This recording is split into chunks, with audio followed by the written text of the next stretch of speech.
Hey guys, I'm here with my Mytee 8700 Mytee Light. I'm having an issue.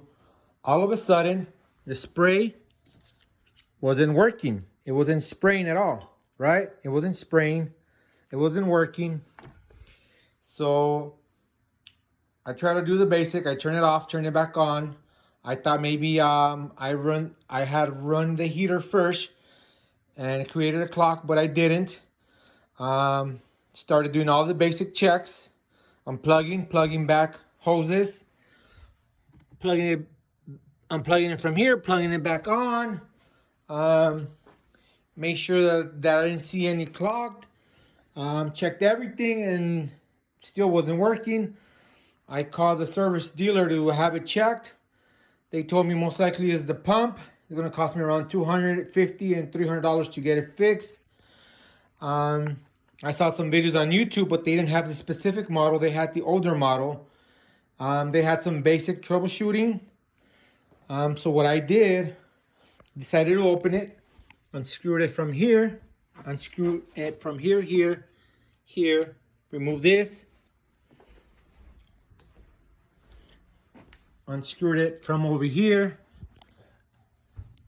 and right there, and was able to remove the top part.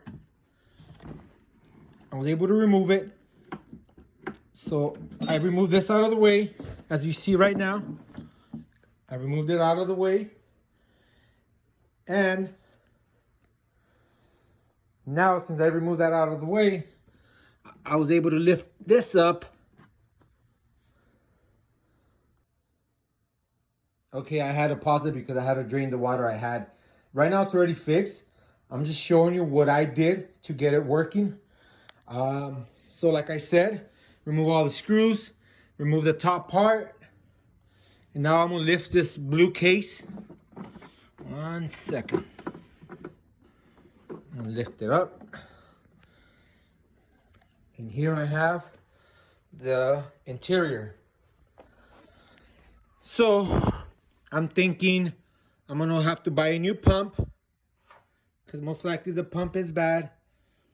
After watching videos, I'm thinking, well, there's a pump switch and maybe the pressure switch. I mean the pressure switch over here where I'm pointing, right there. This is the top part. I'm thinking maybe that's bad. Maybe I could just, maybe my pump is good and the pressure switch is bad. But then I'm thinking, how do I know if my pump is good or my pressure switch is good?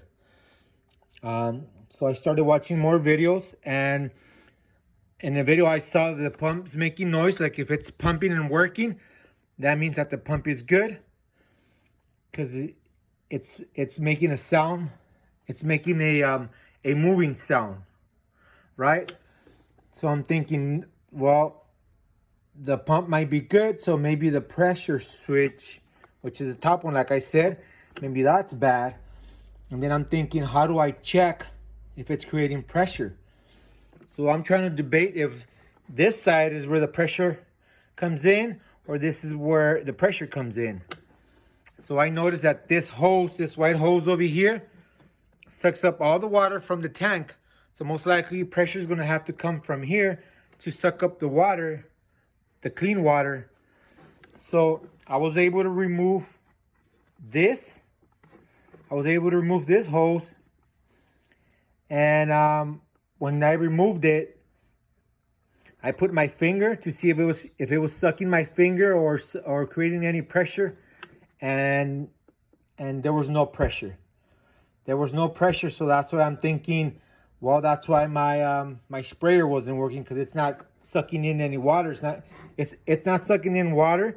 Where is it going to release it over here and take it all the way to the heater?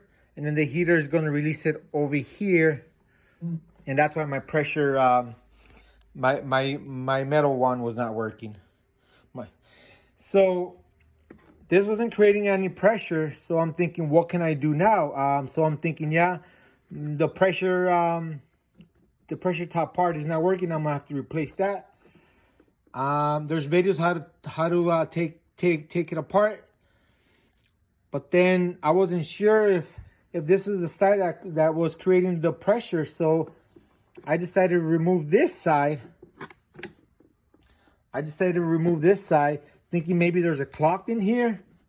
And for whatever reason, the liquid wasn't flowing the way it's supposed to be flowing. So no, I did not remove this side. What I did, I removed this one first, and this was still attached. So when I removed it, this was off. I removed this one. So I put my finger again, still no pressure at all. It wasn't creating any pressure. It still wasn't sucking. So I'm thinking, what if one of the hoses is bad? So I decided to remove this completely, remove this entire hose. So I had the pump with the two openings with no hose here, no hose over here. And then I turn it on. I turn on the pump. And let me tell you, every time I was trying and check the pressure, I was turning on the pump. So after I removed both of them hoses, I turned on the pump, and this started spitting water, and this started sucking my finger in, creating pressure. So I'm like, it's working. The pump is working. The pressure switch is working. So it has to do something with this hose, right? It had to do something with this hose. So I got the hose. I started blowing on the hose from one side to the other to see if I could release any debris or any clogged water. And then over here, I removed it from here, and I got a little, well, not a little, I got a paper clip and started poking the inside of here, the inside, to try to clear up any debris, because I noticed when I started blowing on the pump, I wasn't getting air on the opposite side of the hose. So I kind of thought that was clogged up.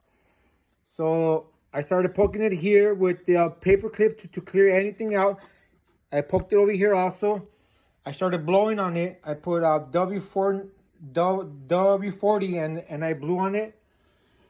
And I connected everything back again, thinking that was the fix.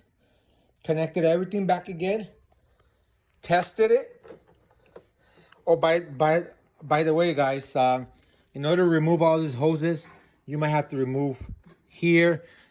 I completely removed everything. So in order for me to work, I was removing everything. I removed the pump. I put that up. I removed everything. And then I put some waterproof white tape on every corner over here, as you can see. You see? Here too. So I disconnected the heater while I was working on this. Just take pictures if you don't know where all the wires go back again. So like I said, I connected everything back again. Everything was connected back again. And I wanted to say that my pump started working in normal conditions again. Let me show you. Well, I'm not going to be able to show you because I drained all the water. But once I drained all the water, I did the last cleanup with this, the 3601 system maintainer. If you don't know how to use it, go to YouTube. They'll show you how to use it. And this is how I fixed my Mytee 8700.